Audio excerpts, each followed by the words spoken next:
గాలివాన బీభత్సానికి ఆదిలాబాద్ జిల్లా చిగురుటాకులా వణికిపోయింది. గత రాత్రి వచ్చిన అధిక గాలులు విద్యుత్ స్తంభాలను సైతం నీలమట్టం చేయడమే కాక పంటలు దెబ్బతిన్నాయి. మొక్కజొన్న, నువ్వులు, వరి, శనగ పంటలతో పాటు మామిడి పిందెలు నేలరాలాయి. అనుకోని రీతిగా వచ్చిన గాలివాన అన్నదాతకు తీరని నష్టం మిగిల్చింది.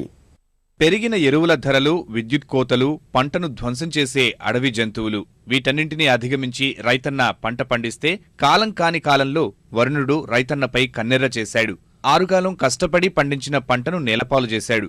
దాదాపు 600 ఎకరాల్లో మొక్కజొన్న, 100 ఎకరాల్లో నువ్వు పంట, 150 ఎకరాల్లో వరి, 20 ఎకరాల్లో మిర్చి, 100 ఎకరాల్లో పత్తి పంటలు దెబ్బతిన్నాయి. వేగంగా వీచిన గాలులకు మొక్కజొన్న చాపలా వాలిపోయింది. గ్రామము నీలాపేట గ్రామ పంచాయతీ పరిధిలో ఎల్లారెడ్డిపేట ఆమ్లెడ్ విలేజ్. ఈ గ్రామంలో రాత్రి 7 గంటల సమయంలో 7 నుంచి 8-9 గంటల సమయంలో బీభత్సమైనటువంటి వర్షము, వడగండ్ల వానలు, గాలుపు విపరీతంగా వచ్చి మొత్తం ఇక్కడ ఉన్నటువంటి పంట పొలాలు, మొక్కజొన్న, పల్లి, నువ్వులు, మరి ఇతర కూరగాయ పంటలైనటువంటి వాటిని సర్వనాశనం చేసేస్తూ మామిడి చెట్లు, ఇతర చెట్లు కూడా నాశనమైపోయినాయి. మామిడి తోటలకు అపార నష్టం జరిగింది. పూర్తిగా నేలరాలింది. విద్యుత్ స్తంభాలు, మినీ ట్రాన్స్ఫార్మర్లు నేలమట్టమయ్యాయి. ప్రతి సంవత్సరం మార్చిలో ఈ అకాల వర్షం వల్ల రబీ సీజన్లో సాగు చేసిన పంట దెబ్బతింటోందని రైతులు ఆవేదన చెందుతున్నారు. ప్రభుత్వం నష్టపోయిన రైతులను అన్ని విధాలా ఆదుకోవాలని, లేదంటే అప్పుల్లో కూరుకుపోవలసి వస్తుందని ఆవేదన వ్యక్తం చేస్తున్నారు.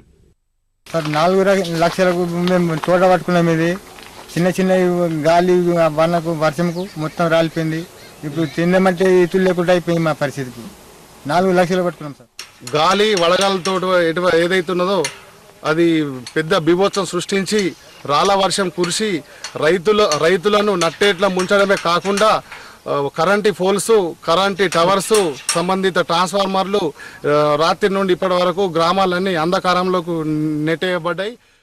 ఏదో రకంగా రైతు కష్టం చేతికి రాకుండా పోతోంది. ఈనగాచి నక్కలపాలైనట్టు పెట్టుబడులంతా పెట్టి అప్పుల పాలవ్వాల్సి వస్తోందని రైతులు వాపోతున్నారు.